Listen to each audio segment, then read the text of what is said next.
ഇപ്പോൾ വാർത്തയോട് പ്രതികരിക്കാൻ നവീൻ ബാബുവിന്റെ സഹോദരൻ പ്രവീൺ ബാബു ടെലിഫോണിലുണ്ട്. ശ്രീ പ്രവീൺ ബാബു, ഇപ്പോൾ തുടരന്വേഷണത്തിന് ഭാര്യയുടെ ഹർജിയിൽ തുടരന്വേഷണത്തിന് കോടതിയിൽ ഉത്തരവ് വന്നിരിക്കുകയാണ്. അത് ആശ്വാസകരമായ ഉത്തരവല്ലേ ഇപ്പോൾ കോടതിയിൽ നിന്ന് വന്നിരിക്കുന്നത്? എന്താണ് ആദ്യ പ്രതികരണം?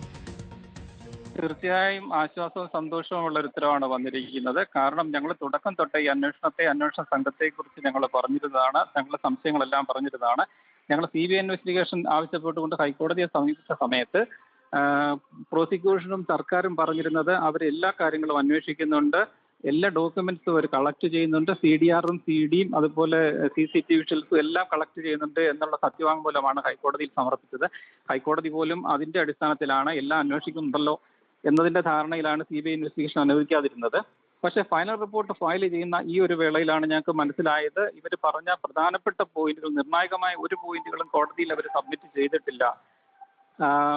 ഏറ്റവും നിർണായകമായ തെളിവുകളൊന്നും ഹാജരാക്കിയിട്ടില്ല എന്ന് ബോധ്യമാകുന്നത്. അതിന്റെ അടിസ്ഥാനത്തിലാണ് ഇപ്പോൾ ഫർദർ ഇൻവെസ്റ്റിഗേഷന് തലശ്ശേരി സെഷൻസ് കോടതി അനുവദിച്ചിരിക്കുന്നത്.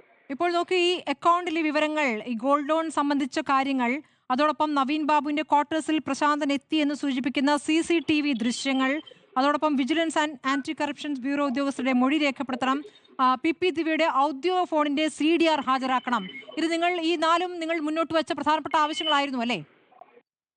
തീർച്ചയായും ഇതിലെ CDRകൾ കളക്ട് ചെയ്തതിൽ ഗുരുതരമായ പിഴവെന്ന് പറഞ്ഞ PP ദിവ്യയുടെ ഒരു ഫോണിന്റെ മാത്രം, അത് ഹസ്ബൻഡ് അജിത്തിന്റെ പേരിലുള്ള ഒരു ഫോണിലെ CDR ആണ് ഹാജരാക്കിയിരിക്കുന്നത്. അവരുടെ പ്രധാനപ്പെട്ട ഫോണിലെ CDR കളക്ട് ചെയ്ത് കോടതിയിൽ ഹാജരാക്കിയിട്ടില്ല.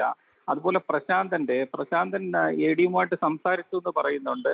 ആ ഫോണിന്റെ CDR കോൾ ഡീറ്റെയിൽസ് കോടതിയിൽ ഹാജരാക്കിയിട്ടില്ല. പ്രശാന്തന്റെ ഹാജരാക്കിയ CDRൽ തന്നെ 8-ാം തീയതി തൊട്ട് 15-ാം തീയതി സംഭവം നടക്കുന്നതിന് തൊട്ട് മുമ്പത്തെ ഒരാഴ്ചത്തെ കോൾ ഡീറ്റെയിൽസ് ഒന്നും തന്നെ ലഭ്യമല്ല. ശരി, അപ്പോൾ ഏതായാലും ഈ അന്വേഷണം നടക്കുമെന്നുള്ളതാണ്. തുടരന്വേഷണത്തിന് ഉത്തരവിട്ടിരിക്കുന്നു. വളരെ നന്ദി ശ്രീ പ്രവീൺ ബാബു ഈ ഘട്ടത്തിൽ പ്രതികരിച്ചതിന്.